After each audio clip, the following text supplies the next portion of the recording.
Now, as I continue with this again, some of you, I'm probably going to lose some of you in my network, and even you might not ever want to talk to me again after hearing this, and that's okay with me. I've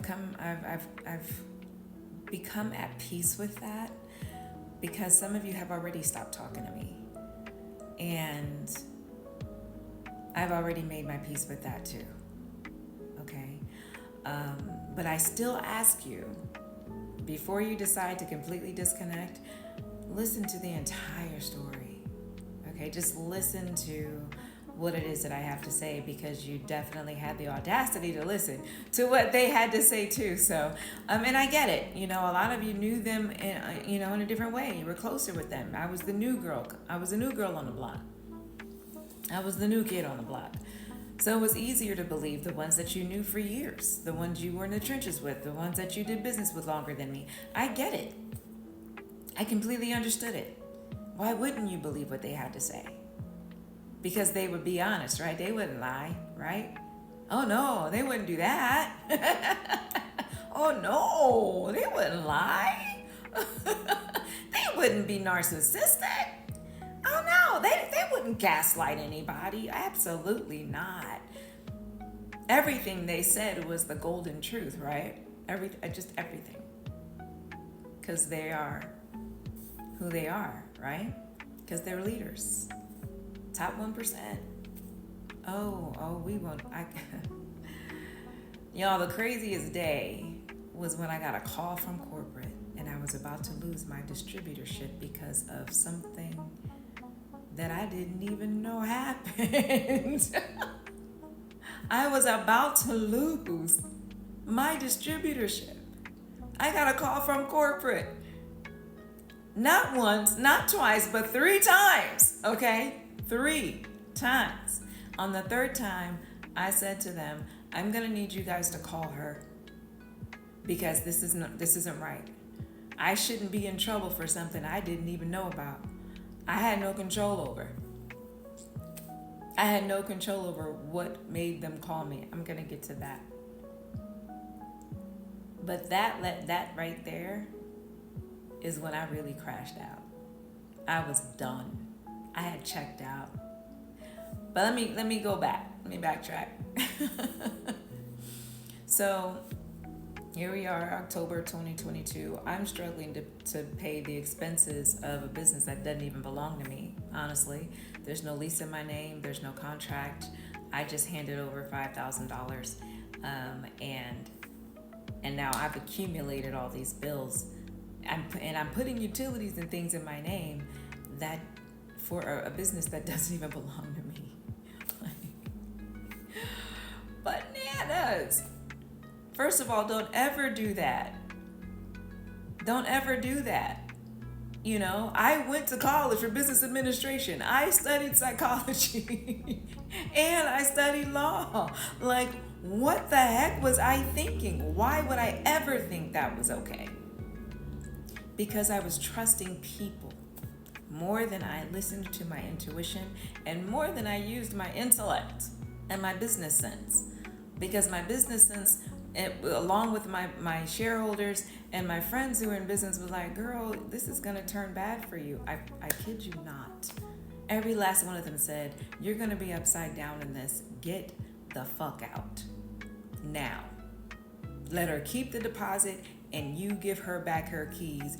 I don't care if you got to leave the door unlocked. Put that shit on the counter and go. Even my shareholders were like, listen, Kay, this is bad. This is bad. Do you think you can turn it around? And I was like, I have nothing else because I gave up everything else for this. I gotta find a way to make it work. They rode with me till the wheels freaking fell off. And I definitely, I respect them for that. But they were also at a financial loss because of me going into this deal and not getting out within that first 90 days. It was not a 90-day trial, by the way. It was not. It was not. And I have every receipt, every Zoom call recorded, and every video recording from the video recordings that they said wasn't being recorded because the cameras that were in the building, I was told, wasn't working, but they really actually were live. Oh gosh, yeah, that was something else too. I was being monitored and I was being watched without my knowledge. My employees were being watched without my knowledge. Every conversation that I had ever had was being listened to by everybody else on the other end of those cameras. And I had no idea. Until one day, I had a conversation with the young lady who was in there before me. And we were just talking about some things, and we had a very heartfelt conversation with one another. And the conversation that I had with her was repeated verbatimly to her by the person who was watching on the other end of the camera. They took my words and used it as was their words to her. And in later conversation, when her and I were talking again, she had mentioned it to me, and I said, "It sounds like exactly what I said to you." She said, "I know it does." I said, "Oh my God. Those cameras are live? Those cameras are freaking live? Every conversation I had ever had, everything that had ever happened in that cafe was seen and heard.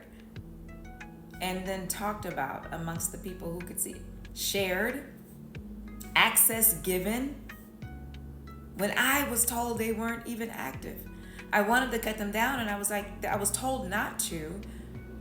Of course I was told not to, but I was told not to because eventually when I get the lease in my name, I would want to have an alarm system set up, and at least the cameras will already be there. I can transfer the account that they already had into my name or take it over or whatever. So don't cut the cameras down. And I believed that. We tried to do the whole transfer the account thing, but when that conversation happened and I realized that I was being monitored, at first I was in denial still. I was like, nah, I'm not being watched. Nah, there's no way. But one day, this black box in the back in the back office area of the cafe, this little black box was on the wall, and my spirit kept saying, check the black box, check the black box. And I'm like, I kept looking at it. I'm like, well, there's nothing there. It doesn't work. And my spirit said, touch the screen. Y'all, when I touched the screen and I recorded it, so I still have it to this day.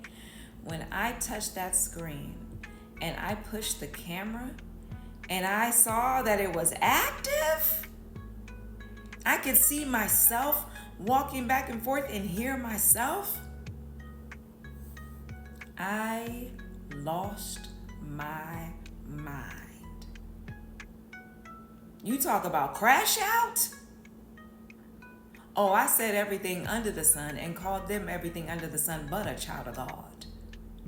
Because in that moment, I felt violated, betrayed. Every conversation I had ever had was used against me, but I didn't even know that they could hear me or was listening.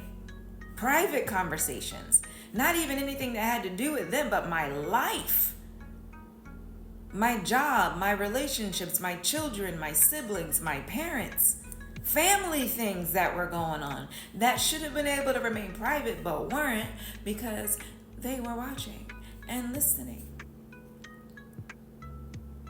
And baby, when I realized that I was being monitored for 30 days, I was in crash out mode. For 30 days. I grabbed a ladder and got my ass up in that camera and I blacked the fuck out. And I went all the way in. I'm over here, I'm the fall nigga. You got me up here looking like a whole ass donkey. Taking over a business you knew was failing the audacity. What? Oh, I went off. Rightfully so. That's crazy to me. Who does that? And sleeps good at night?